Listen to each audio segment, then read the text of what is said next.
Hey everyone, I think we're ready to get started. This is kind of a filler. It's sort of something I've been playing with since I was in about 8th grade, and this is sort of how I got into hacking in general. What we're doing is we're playing with the post office and just poking around with it and seeing how it reacts to things, sort of black box testing. Post office is sort of neat. It's cheap delivery from coast to coast, so it's very important to our economy. It's one of the few fiscally independent government services we have. Federal Reserve Bank is another example. Some toll roads are, some aren't, things like that. But it gets no tax money, so it's sort of interesting in that regard. And if you're libertarian, that's sort of neat. And the thing I've found is really neat is that it's useful for explaining computer hacking concepts to people who aren't techies, because they can see it, and it's something that they've played with, and it's something that they fully understand how to operate. So how this started, I guess back in 8th or 9th grade, I found a BBS program that made those PostNet codes, little tall and short bars that are on your envelopes. And it was like a macro that was written for Microsoft Word 2.0, I think. And they wanted $40 for it. And I thought it was kind of cool, but I was a student at the time, and $40 was a lot of money. So I found out how to write my own. And it was kind of challenging because there wasn't really an internet yet. You couldn't just look this stuff up. And so I learned about social engineering by calling the post office and saying, hey, how do you make these little codes? And getting passed around and being told, oh, you've got to call the business development office. And the business development office says, well, what's your business and what do you want to do this for? And so you make up something and they send you specifications and you read through it and you play with it and finally you get it to work right. And eventually I had a $40 program that I wrote myself. And the next year, Microsoft Office had this built in, not my code. Although I did open source it and they could have stolen it, I guess. It's also kind of cheap science experiments. I see there's a couple of people who have school-age kids now. So if you're looking for things that are cheap and don't involve mold, the post office can be kind of fun. The whole thing got worse when I read... I'm sorry? Closer? Okay, I'm sorry. I was hearing feedback in the monitor. The whole thing got worse when I read the Annals of Improbable Research article, which I think has been slashed out 4 or 5 times. You've probably seen it. Basically, they took a whole bunch of weird stuff and put it through the mail without a box to see what the post office would deliver and what they wouldn't. There's also the Wired Return to Sender contest, which I guess has been running for like 7 or 8 years, where people get T-shirts every issue, by sending in the weirdest thing they can, a shoe or a tennis racket or film can or whatever. Also in college, I learned about this thing called the Domestic Mail Manual, which is now online and you can get it, but it's a phone book-sized instruction manual for how the post office operates. And there's one at every post office, and they guard it very carefully. If you want to go in and see it, you have to give them your driver's license and your car keys so you don't forget to return it. And it explains how all the machines work and how all the barcodes work and how zip codes are allocated and pretty much any technical detail that you would ever ask them. They would go to that book and look it up. And most of the time you can find it there. There's also a neat book that Johnny X pointed out called High Weirdness by Mail. It was a book full of, it's out of print now, but it was a book full of kooks. Cults and alien abductees and all sorts of people that you could mail off and get stuff for, and they would just send it to you for free. So my mailbox was kind of full because I had too much free time as a student. Okay, so we're going to talk first just about number 10 letters, the usual envelopes that you get, junk mail and bills and stuff like that, and how it works.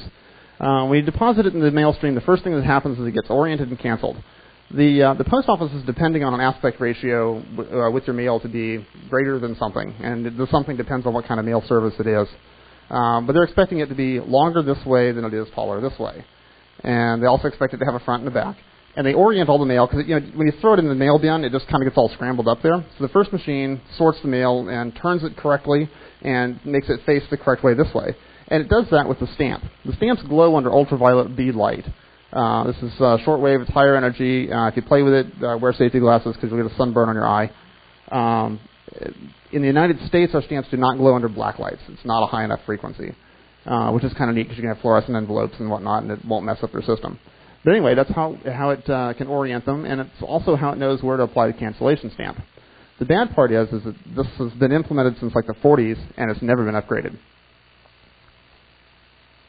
I think we're getting a little bit of radio interference off the mic or something. Okay.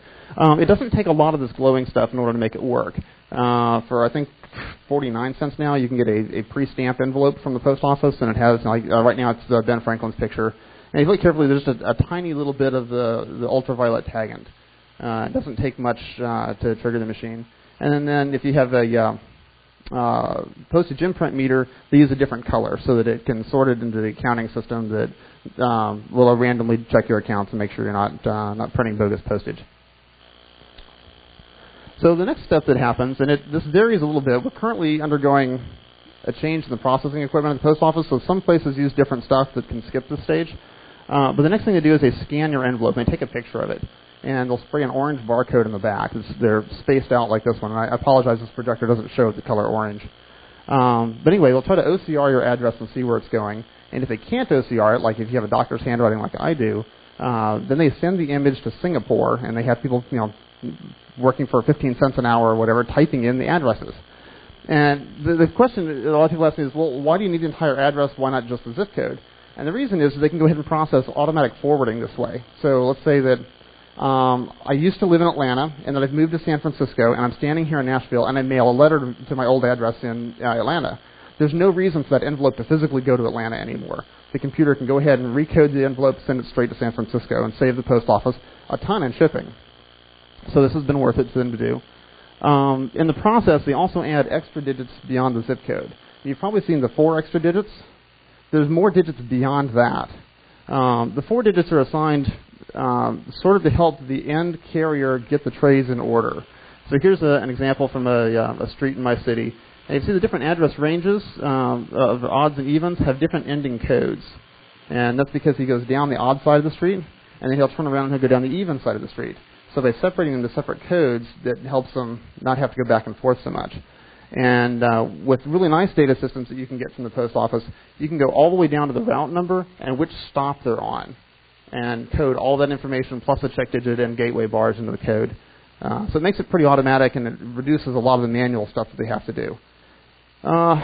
If you code your stuff all the way, we usually get 48-hour delivery anywhere in the continental United States for 41 cents.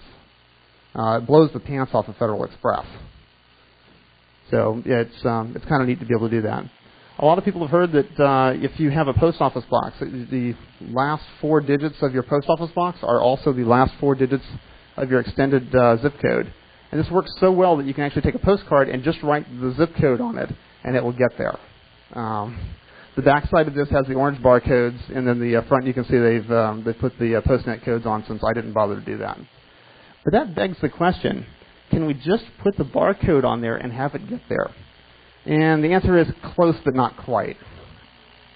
Now, we took several other envelopes and we caused other kinds of errors, and we sent it to the same zip code. And what we found was that this particular stamp has got some trash on it and smudges a little bit when they run it through, and just general wear and tear. It's also missing some of the end of the R here. So we have a fingerprint of this particular stamp. And we know that this is the actual destination post office where this was stamped, return to sender. So what probably happened is it arrived there, and a human who was actually stuffing them in the boxes couldn't figure the barcode out to figure out which of the boxes to get. But otherwise, it made it all the way there. So it's a last mile kind of problem. We've also tested this where we just put the box number in the barcode, and it gets there with no zip code at all. So we've been able to confirm that theory. So we can have some fun with these barcodes, and this is where it starts to get interesting. This is an envelope that we mailed from Baltimore to Atlanta. However, the tall and short barcode on this is for the tiny fishing village of Hilo, Hawaii. We mailed a regularly, normally coded envelope at the same time, and this one took an extra 2.5 weeks to get there. As you can see, it was redeposited in Hawaii. My guess is it probably went through a couple of times before they realized what was going on. Now, this isn't so important for the post office, because the post office, except for very rare occasions, doesn't have any time delivery commitments. So they do an express mail, but that's about it. And for 41 cents, they're going to get it there whenever they get it there. But let's say that somebody was mailing in a tax payment. And tax payments have to be postmarked by April 15th or whatever your extension date is. But maybe their check didn't have funds yet, and they wanted to delay it getting there, but still have an April 15th postmark. There's places in Alaska that only get mail every month. So it's going to get there, and the mail truck is going to leave, and as they're sorting it and they're trying to figure it out, they're going to go, this doesn't belong here. So it's going to sit there for 2 months. So you've introduced a 60-day delay in the payment system for 41 cents. All right, so while we're having fun with it, we decided to make up some crazy addresses. And since my handwriting only goes so far, we used some of the like church sign generator and things like that, and we made some envelopes and some postcards that had the had the address as a part of the picture. Actually, the church sign generator had no delay compared to a tracer. You know, and perfectly. Whenever I do these experiments, we send a tracer envelope that's then perfectly addressed and barcoded, so we have some baseline. Because sometimes there's weekends and seasonal volumes and so forth, so that kind of normalizes it. The one up here actually added about a day of delay to it, so we don't know if that's statistically significant or not. But the post office seems to deliver them just fine, and we've never had one of these get lost. So we decided to take the complication up a little bit. Let's try some captures and see what happens. Again, this projector is not very good on the color. This one down here, the letters are a camouflage pattern between red and green. We were testing to see if the equipment had any color blindness issues. This one, and this one all arrived with no delay. They arrived the same day the tracer arrived, which is pretty darn good. The red and green camouflage one, it is 10 days overdue, and we haven't seen it yet. Now, the really fun thing is if you figure out which of the postal employees at the counter actually are colorblind, they can't tell if there's anything wrong with this. Okay, so where's the automation going? I mentioned that the glowing stamp thing is kind of old. It's been around for decades. And the PostNet codes, the tall and short bars, they're getting kind of old too. I mean, it's been a long time since I was an 8th grader. So there's some new services coming out. There's one called Planet Code, which is, unless you can read binary, it looks the same as a PostNet code, except that it's longer. And it's essentially a serial number. You can buy a block of these from the post office, and anytime their automated equipment sees a letter in your block, it'll send you an electronic signal that says, hey, we're machine so-and-so, we're in this zip code, and we just saw this mail piece, blah, blah, blah. Initially, it was going to be 2 different codes, but there's a thing called one code now where you can go up and down, and it's the system that we're going to see. This system doesn't really replace delivery confirmation because there's no processing equipment at your mailbox. So we don't know, while we can trace your letter through the mail system and we can kind of see how it's going around, we can't make sure that it actually got to you unless you are like a major business or something like that. This is neat for mass mailers because they can, let's say I was Sears and I was going to send out a new catalog. And so I throw my catalogs out in the mail stream, and now I can kind of see where they're being distributed. And I can see how long it's taking to get across the coast or in different areas. And I might be able to do optimization things like decide how long I'm going to run my sale, or I might say, make plans on how many people are going to be in my call center for different time zones based on when people are actually getting the sale flyers, and things like that. So it's kind of neat. But the really cool thing is that it can go backwards as well and do what we call incoming mail reply. American Express is doing this now, where on your payment stub, when you stick it in a little envelope, it has a unique barcode for your stub. So when you deposit it in the mail, they get a signal from your local ADC, and it says, hey, this envelope is on the way. And they go, oh, well, Mr. Smith has just sent us a payment. Well, they know your minimum payment, and they know, your history and kind of if you pay off all the time or if you don't or whatever. So they have an idea how much cash flow to expect in because they can see the money coming in. They might be able to do some customer service things too, like if you just mailed a payment that maybe it hasn't gotten here yet, not charge you a late fee that you're just going to contest later. So there's some cool stuff that you could do with it. But there's some downsides to this too because there's no authentication on these whatsoever. Since the numbers are assigned atomically in large blocks, if you had access to an outgoing mailing and wanted to really mess with American Express, you could start putting their barcode number on your mailings. Or maybe if you didn't want a late fee on your Amex bill, you could send your mother a letter and include their Planet code. And you can separate the tall and short bars so you can include her zip code on the top and the Amex's Planet code on the bottom, and the post office doesn't know the difference because they didn't mail it. So there's some issues there that they're going to have to work out. So into more poking and prodding, Lumpanics had a book called How to Screw at the Post Office. I don't know who wrote it. It's pseudonymous.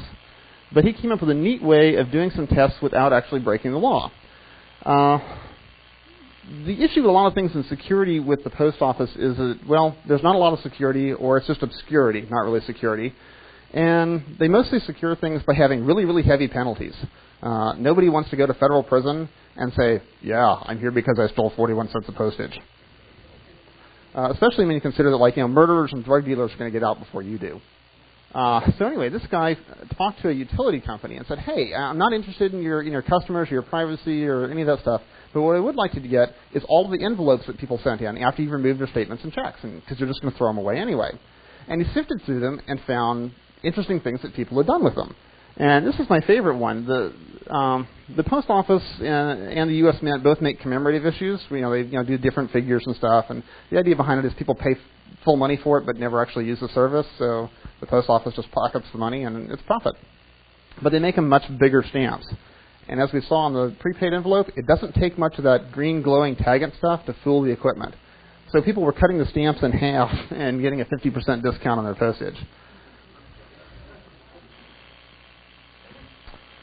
So anyway, the book is kind of old, and as you can see, those were back from the 80s. So we were curious to see if this would happen. What we discovered is that the glowing Taggant is actually in the glue on the stamps. So if you get a sheet of the stamps, the little edges that are waste, they glow too. And so we stuck it to an envelope. And sure enough, it still works. Not much has changed. Now, I don't know if there's any postal inspectors in the room. We, of course, got to say that we didn't commit a felony. We didn't steal anything from the post office. But we did discover that 2-cent stamps are too cheap to put this Taggant in, and they don't glow. The back of the envelope, we put full postage, and actually the post office owes me a penny because it was 39 cents at the time. So, yeah, we didn't steal. This is also a much better example of the orange glowing barcodes in the back, which somehow show up on this one.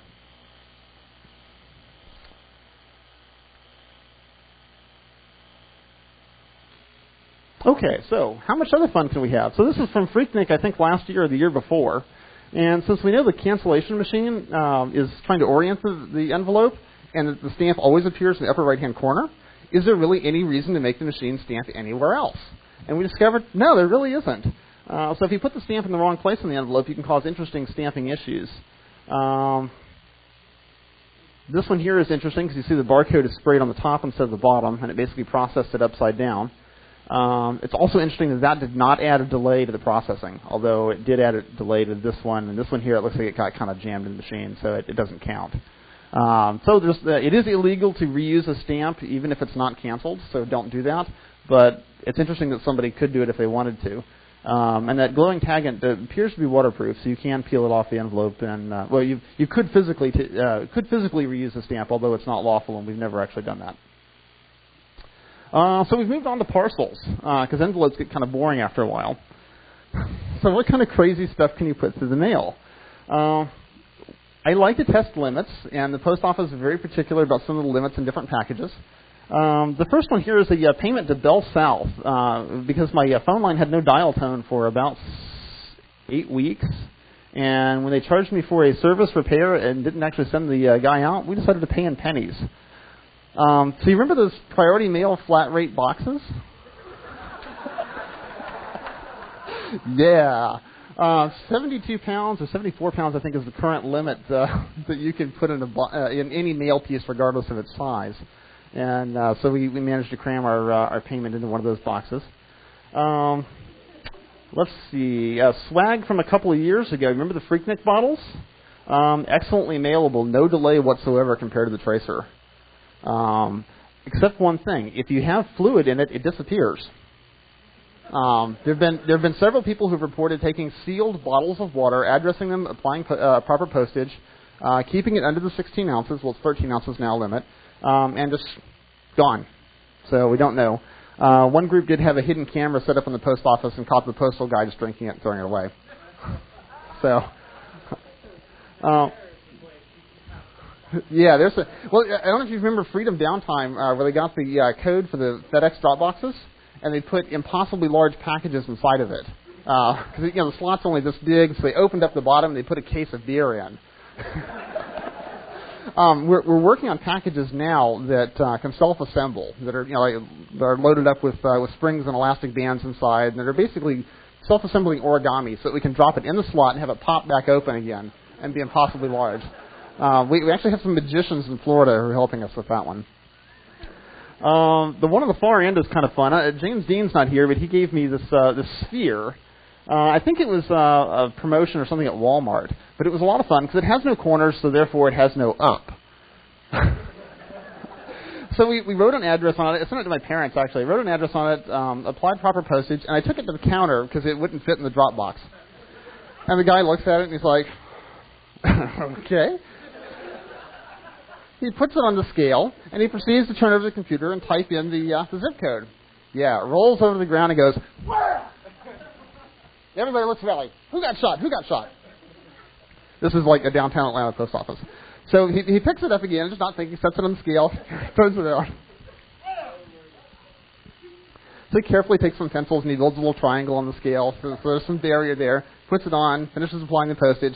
Then he looks at it and he says, I'm going to take this to the back. So he takes it to the back and he puts it on a table or something. He comes back and he hears wham, way up in this.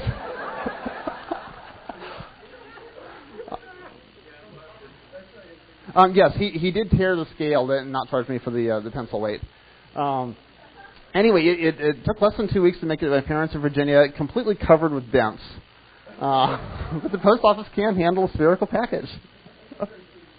So we've tried some more parcel tests, just stretching the different limits.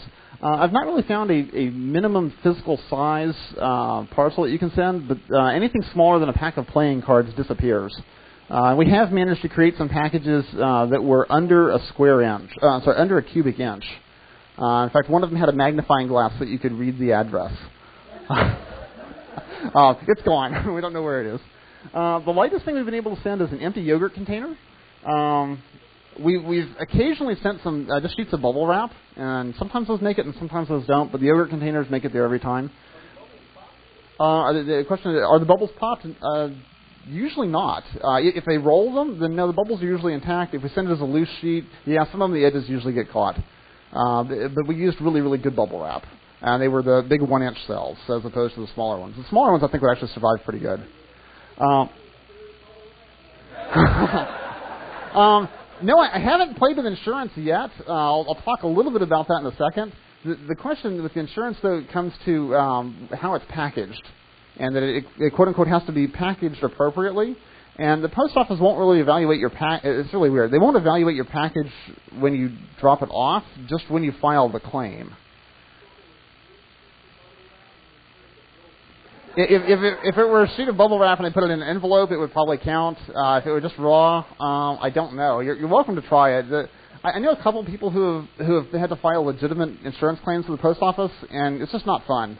So this is something I can slap a stamp on and send it off. And usually I do this kind of stuff while I'm on hold, so it's not like I have too much time on my hands or anything. But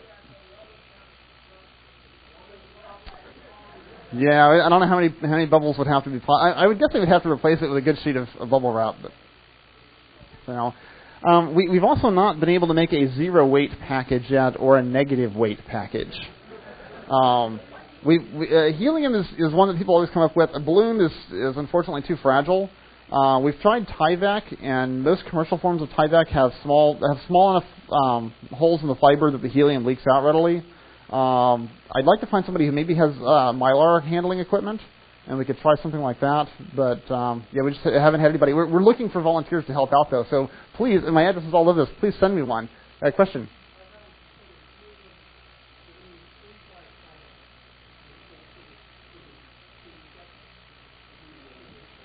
Okay. The question was putting a balloon inside the Tyvek. Unfortunately, in order for you to make it buoyant, you would have to make it larger than the maximum shippable size package, just because of the density of the Tyvek. Helium is not really that much lighter than nitrogen. Let's see, circles and spheres, we talked about that. A fun one we did was we put addresses on sticky notes and stuck them in envelopes and packages, and found that they would remain stuck throughout the postal process.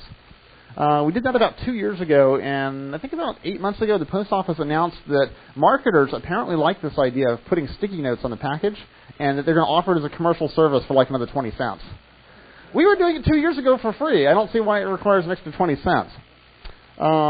Employee honesty is an interesting one. Annals of Improbable Research sent 20s in a clear envelope, and I don't think lost any. We've done the same thing with various denominations and other things of value, and we've never lost anything. We have, however, had a number of them that got repackaged in the postal stream. Somebody would grab an official use-only envelope and readdress it and put it inside, which tells me that most of the employees at the post office actually aren't honest, but postal employees think that other employees are dishonest.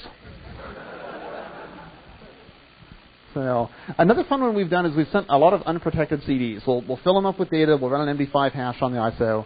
And just write the address, the inkjet label or the Sharpie or whatever, and mail it with no jewel case, no envelope, no nothing. And we get about a 95% success rate where every single bit is identical. There are scratches and marks on the disks, but for the most part, it looks like AOL is wasting a lot of paper to have envelopes. We've also been experimenting with different instruments. We've sent things like hydrothermographs through to see how hot does it get, how cold does it get, which is interesting because you can actually mail some live animals to the post office legally. So you might want your animals to survive.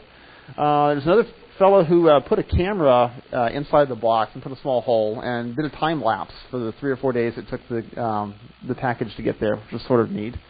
And I'm waiting for the price of tracking GPSs to come down because I would actually like to follow some of these packages in real time and see where the heck do they go when they get lost. $30? Right on. Yes, do tell me about it later. Part of the reason I'm giving this presentation is to get input from all of you guys. So we could get okay. So some tests in progress. I mentioned the colorblindness test. We have one en route right now where we're reusing the delivery confirmation barcodes. And everybody's seen these, especially if you buy something on eBay. People use it as evidence that it was delivered, even though it's not like certified mail. But our question is, if you take the same label off of a used package and put it on another package and mail it, what happens when you track it?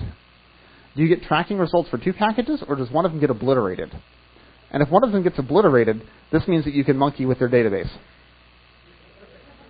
So if the second one would take precedence over the first one, then that means, let's say, if I'm an eBay seller, or let's say if I'm an eBay buyer, I could receive something, I could take the label off, and I could remail it to Guam. And then I could say, oh, that eBay seller didn't send it to me. Look, you can track it on the post office's website, and it says it got to Guam. I don't live in Guam. They screwed me. I get my money back. And PayPal would eventually would give you your money back. And vice versa, sellers could do that. And I could say, well, I have a certificate of mailing that says I sent you this package, when in reality it was air. And they used one of these tricks to just make their package disappear on the mail stream. So they have proof they sent it, and legally in the United States, if they mailed it, it's then your problem. So we're playing around a little bit with strange centers of gravity. We're using tungsten plating on the side of packages to make them really heavy on one side. We think there might be some assumption on the processing equipment that it's supposed to have gravity. I think some of it probably won't work in space. So we're playing with that to see what happens. I'm actually waiting on some folks at the post office to kind of give me a review on that because we don't want it to jam their processing equipment and damage other people's mail. So we're kind of waiting to hear back on that. Multiple addresses is a fun one. We've taken envelopes and postcards and put 2 different addresses on each side and put full postage on both sides.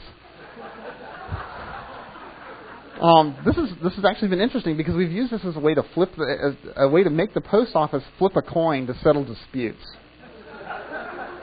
Because one side of the envelope gets canceled, and the other side remains uncanceled, and obviously it gets delivered to one person and not the other. So whoever's got the envelope then has the hey, I win the dispute, or I won the coin toss kind of thing. We haven't.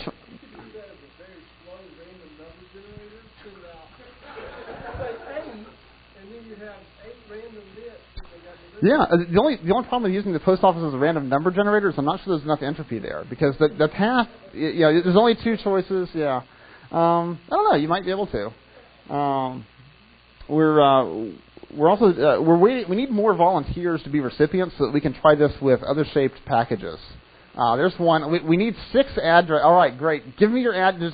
When we're done in Q&A, just walk up to me and give me your address. For Cube, we need at least 6 addresses. And so far, I've been having to think of how to make tetrahedrons or something because I only had 3. Cube would be much easier. So we'd like to try that and see what happens. Some neat mysteries. Post office is everybody here familiar with stamps.com? Okay. Basically, it's a print your own postage kind of thing. They're using, let's see, did I have a better one? Yeah, here we go. They're using PDF 417 barcodes and as postal evidence. There's no glowing stuff in this. The OCR system can pick it up and read it. And we're trying to get specifications for how these work because this is the data that's in it. We have a PDF 417 reader. And even from sequentially issued envelopes, we're not seeing much correlation from one to the next. Even the number of characters in each block is different from one to the next. But then there'll be random things, like the one right after this has something, 116, 353, something else. But then the ones before it don't have the same number of characters, so it doesn't line up. And they're being I think they have some sort of exclusivity agreement with Cisco, who owns Stamps.com, and they're not really inviting competition, so they're not buying my story as to why I need specifications yet.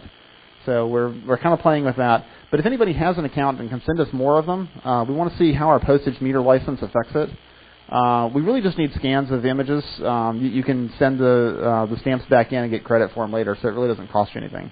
But if you have one of these and you wouldn't mind helping us out, again, give me your name, your address afterwards. It would be kind of cool. What I'm betting is that there's additional information that's somehow encoded in this, like maybe the delivery address, so they don't have to waste time doing OCR encoding. And if that's the case, then I should be able to put a different address in this than what's actually on the envelope and cause additional fun and chaos in the postal system. Also, these do have a postnet code on the envelope as well. So we could have 3 different zip codes on the envelope on one side. I have no idea what will happen. The really interesting thing, though, to me is that the PDF barcodes are full ASCII compliant. The tall and short bars are just numbers. There's no punctuation, no symbology, anything like that, which means that now we've got a new attack vector into the computer systems. Do they have good input validation? Can you do SQL injection? I don't know, and I haven't come up with good ways to test this yet. Acidus isn't here, but I'm sure he could think of some ways. But again, we don't want to do anything. We don't want to do anything that would damage the mail stream. So we'll see there. I'm also looking for somebody who does the rebate game. I know a lot of hackers are kind of into that. What I want to see is if rebate companies are purposely designing their mail pieces to get lost in the mail. And I don't usually do the rebate thing, so I don't know. But it would make it would make sense. Or if nothing else, slow them down. We really did mail them. And when you mail in bulk like they do, and you get a receipt that says you sent 50,000 mail pieces, so they kind of have evidence that they sent something, and they certainly paid a lot of money to send something. So we don't know. Let's see. Oh yeah, other fun you can have. I guess it's probably a 150-year-old rule that's just never been obsoleted yet, but you can apply to the post office for 2 different kinds of cancellation permits. One of them is a permanent one, the one on the left, where you can cancel your own stamps. You would think that this is a date security problem, but actually you have to take it up to the counter, and they have to look at it and make sure the date's good, so you can't backdate your mail with it, and you wouldn't want to even if you could, because that's a felony. There are also probably about 300 events a month that get a special cancellation like the one at the bottom. So if we want to do something fun for Phreaknic next year, it would be neat to have our own cancellation stamp because it's used for the entire zip code. I think there's maybe a $300 fee for that, which is like 50 cents a piece here. I would probably pay it if somebody had the time to go through the effort to do it. So, mail art is fun. We talked a little bit about some of these. The one in the top corner is from Wired Return to Sender. And has everybody here seen Post Secret? It's a neat website where people write a secret on a postcard, mail it into the website. And some of them are kind of fun, like this one here. So, a lot of people are also into the mail art, which is sort of wild. How weird can you make your envelope or your box? Art stamps are one of my favorites. There's a couple of different goals. Some people do this just to make stuff look neat. Other people have the goal of actually getting their mail canceled. And if you can put it on a package, which gets hand canceled, that's even better. There's been some new rules issued in the post office, and we don't know how it's going to affect art stamps yet, but I suspect they're going to survive. So this is sort of neat. All right, so I got a package for you guys. We want to get a package stuck in the mail stream for a year. So the best idea we thought of so far is to somehow make the address change in transit. I see some more hands popping up. And if you're really good at LCDs, I think that's probably the easiest way.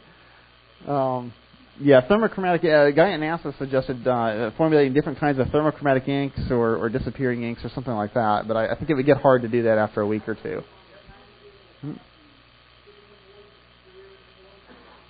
Mm-hmm. Yeah, we thought about a rolling scroll. Mm-hmm. Yeah.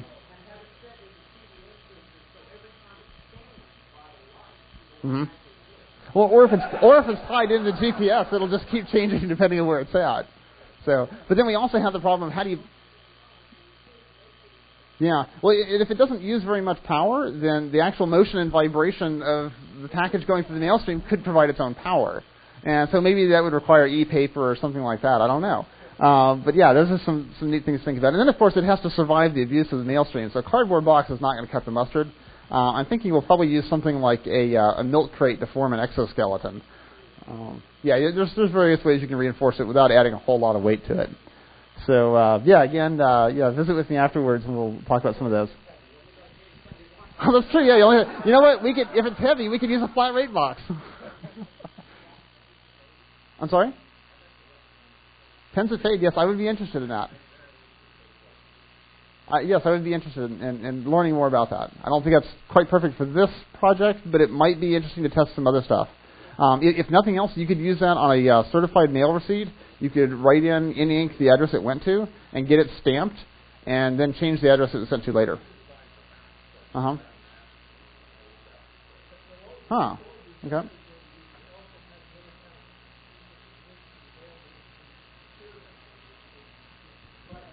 Yeah, something maybe reacted with nitrogen or oxygen. Yeah, and I'm not a chemist enough to make any of this stuff myself, and unfortunately, disappearing ink just gets the gag stuff on Google, so I haven't really been able to find it.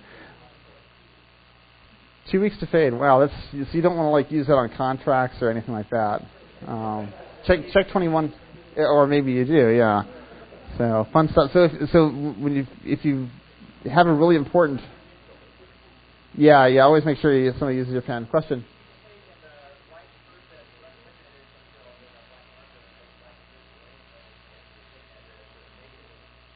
Yeah. But you can only do that twice.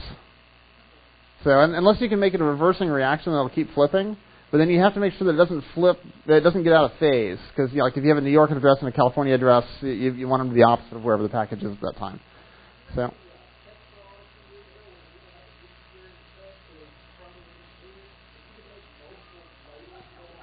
Yeah.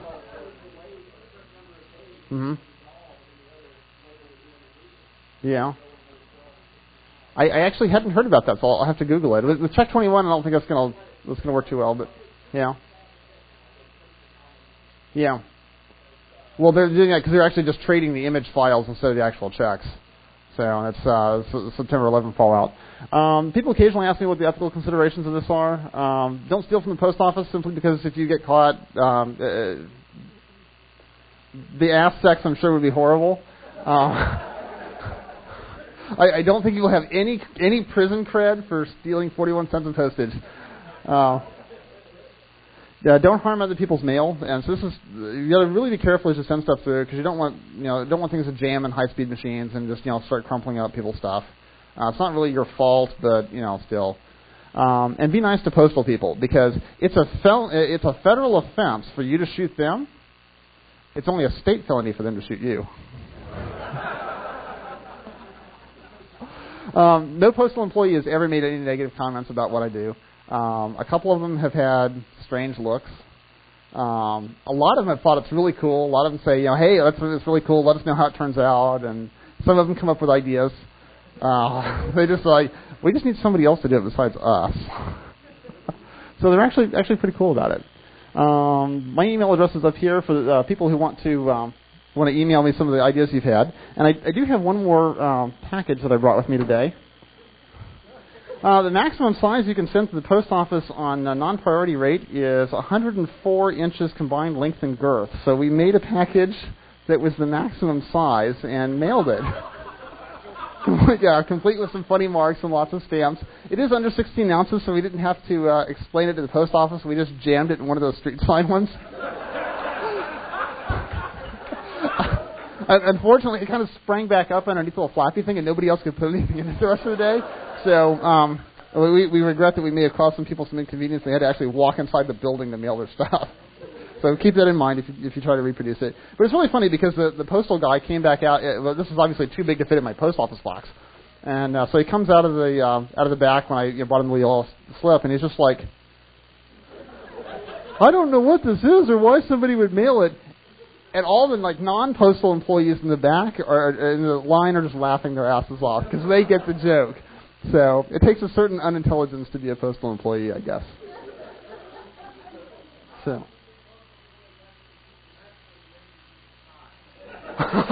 I don't know if they can use pi. They probably have a table that says if your cylinder is this big around, it can only be this long or something like that. There are a couple of size-wise containers at my post office is big, so they have some size-wise containers that it has to fit in. And if it doesn't fit in A, it can fit in B or fit in C. If it doesn't fit in any of those, they refuse it. So they really don't have to understand any math there. But that's all I've got. I'm open for questions. I don't know everything about this stuff, but how are we doing on time?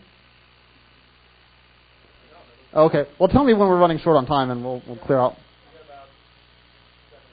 Oh, okay. Excellent. Question?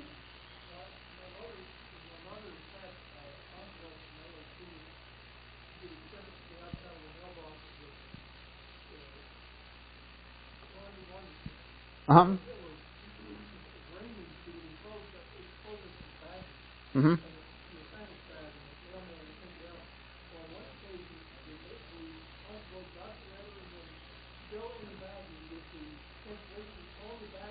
Oh, that's a very good point. I forgot to mention this. We have actually found that clear things vanish in the postal stream. I mean, like 80% of the clear stuff we send, like if we take a book, put it in a Ziploc bag, put the address inside, put the stamps on the outside, it's gone. We never see it. It doesn't get returned to sender, nothing. I've even gone so far as to go to like the mail recovery auction in Atlanta and see if you can find it. And no sign as best I can tell, but they have like piles of books there. So yeah, if you want something to get lost, Ziploc bags seem to be a great way to do it. We found the opposite with like FedEx and UPS. Shortly after the anthrax scare and whatnot in Washington D.C., we were sending stuff to government offices in clear packages because it would clear security faster. So UPS and FedEx like it. The mail apparently doesn't. There was another question over here. Go for it.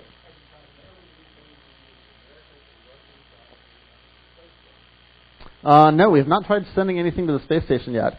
The Bedrock, Colorado is the closest I've gotten to that, but I'll have to try that.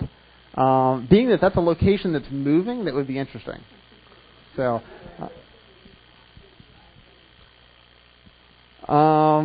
I haven't seen anybody do it recently, and I think the automated equipment would tend to kick it out. But if you ran it, sometimes you can route mail in ways that don't go through the automated stuff. So, yeah, you might be able to. There's some places also the addresses are tied to the GPS coordinates. So.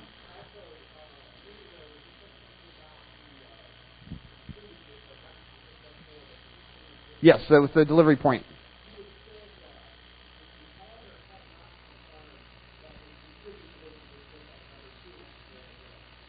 In very rare cases, it can be. If you're a large mail if you're a large mail recipient, you can actually get your own code, and they send you your stuff in bins and boxes and whatnot. What we've generally found to be the case if I were like send it to my house with that in it, is that the mailman doesn't know which box to put it in. So if it's just the barcode or just the numbers, if it has my name on it, then yeah, he knows who I am and he'll put it in the right box. But that last 30 feet, they need a clue. Yes, they have their own zip code.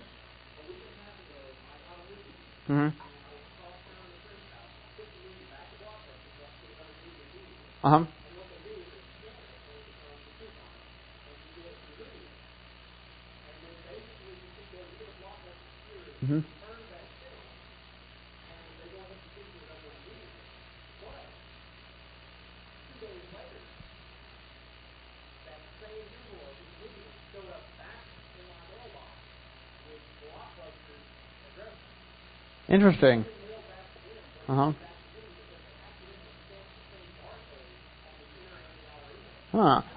Send it to me. Let me take a look. That would be interesting. 'Cause I can decode these pretty easily. I mean, they're just zeros and ones. Yeah. Interesting stuff. A question in the back?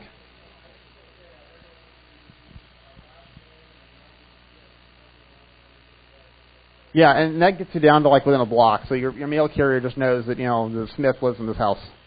So, but if you put a different name on there, then it would probably get returned to sender.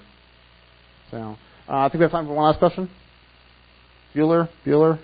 All right on. Yeah, send me your ideas. I guess I've bumped off that screen, but yeah, hit me up afterwards. I got to clear out for the next guy. So, thanks.